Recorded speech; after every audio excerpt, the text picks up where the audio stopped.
ಜೈ D boss ನಮ್ಮ ಕರ್ನಾಟಕದ ಹೆಮ್ಮೆಯ ನಮ್ಮ ಅರ್ಜುನನ ಸಮಾಧಿಗೆ ಧ್ವನಿ ಎತ್ತಿದ್ದು ಅಡಿಪಾಯ ಹಾಕಿದ್ದು ನಮ್ಮ ಡಿ ಬಾಸ್ ಅವರು. ಅಭಿಮಾನಿಗಳು ಅರ್ಜುನನ ಪುರಾವೆ ಹೊಟ್ಟೋಗುತ್ತೆ ಅಂದ್ಬಿಟ್ಟು ಹಿಂಗ್ ಮಾಡ್ಬೇಕು ಅನ್ಕೊಂಡಿದ್ದಾಗ ಡಿ ಬಾಸ್ ಅವರು ಕಲ್ಲುಗಳು ಕಳಿಸಿದ್ರು, ಕಲ್ಲುಗಳು ಹಾಕಿ ಚಿನ್ನಾಸ್ಲು ಅಂತ ಹೇಳಿದ್ರು ನಮ್ಮ ಅಭಿಮಾನಿಗಳಿಗೆ. ಆಗ್ಬೇಕು ಅನ್ಕೊಂಡಾಗ ಫಾರೆಸ್ಟ್ ಡಿಪಾರ್ಟ್ಮೆಂಟ್ ಅವ್ರು ಬಂದು ಆಗ್ಬಾರ್ದು ಅಂತ ನಿಲ್ಲಿಸ್ಬಿಟ್ರು. ಇವಾಗ ಏನಪ್ಪಾ ಅಂದ್ರೆ JCB ತರಿಸ್ಬಿಟ್ಟು ಕಲ್ಲುಗಳಾಗ್ಬಿಟ್ಟು ನಾವೇ ಅದನ್ನ ರೆಡಿ ಮಾಡ್ಬಿಟ್ಟಿದೀನಿ ಅಂತ ಹೇಳ್ತಾ ಇದಾರೆ ಇವರು. ಇನ್ನೊಬ್ಬ ಯಾರೋ ಸ್ವಾಮಿ ಹೇಳ್ತಾವ್ರೆ 30,000 ನಾವು ದರ್ಶನ ಅವ್ರು ಕೊಟ್ಬಿಟ್ಟಿದ್ದೀರಿ ಅಂತ ಹೇಳ್ತಾ ಇದೀರಾ. ಸ್ವಾಮಿ ನಿಮ್ಗೆ ಬೇಕಂದ್ರೆ ಹೇಳಿ, ನಾವು ಅಭಿಮಾನಿಗಳು ಕೊಡ್ತೀರಿ ಆಯ್ತಾ, ಎಷ್ಟು ಬೇಕು ಅಷ್ಟು ಕೊಡ್ತೀರಿ.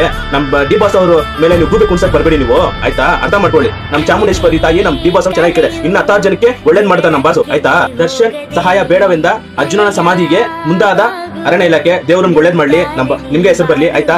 ಅಲ್ಲ ಸ್ವಾಮಿ, ಪ್ರಾಣಿಗಳಿಗೆ ಎಷ್ಟು ಸಪೋರ್ಟ್ ಮಾಡ್ತಾರೆ ನಮ್ಮ ಬಾಸು ಲಾಕ್ಡೌನ್ ಅಲ್ಲಿ ಅಂತ ನಿಮ್ಗೆಲ್ಲ ಗೊತ್ತಿರುತ್ತೆ. ಅಷ್ಟೆಲ್ಲ ಮೈಂಡ್ ಅಲ್ಲಿ ಇಟ್ಕೊಂಡು ನೀವು ಈ ತರ ಮಾಡ್ತಾ ಇದ್ರಂದ್ರೆ ನಿಮ್ ದೇವ್ರು ಒಳ್ಳೇದ್ ಮಾಡಿ ಎರಡನೇ ಮಾತಾ ಮಾತಾಡಕ್ ಹೋಗಲ್ಲ. ಬಾಸ್ ನೀವು ಯಾರು ಒಳ್ಳೇದ್ ಮಾಡಕ್ ಹೋಗ್ತೀರಾ ಅವರೇ ನೀವು ಕಟ್ಟದ್ ಬಯಸ್ತಾರೆ. ನಮ್ಮ ಬಾಸು ಪ್ರಾಣಿಗಳನ್ನ ಎಷ್ಟು ಚೆನ್ನಾಗಿ ನೋಡ್ಕೊಂತಾರೆ, ಎಷ್ಟು ಸಹಾಯ ಮಾಡ್ತಾರೆ ನಿಮ್ಗೆ ಗೊತ್ತು. ಜೈ ಡಿ ಬಾಸ್, ಜೈ ಕರ್ನಾಟಕ. ಮತ್ತೆ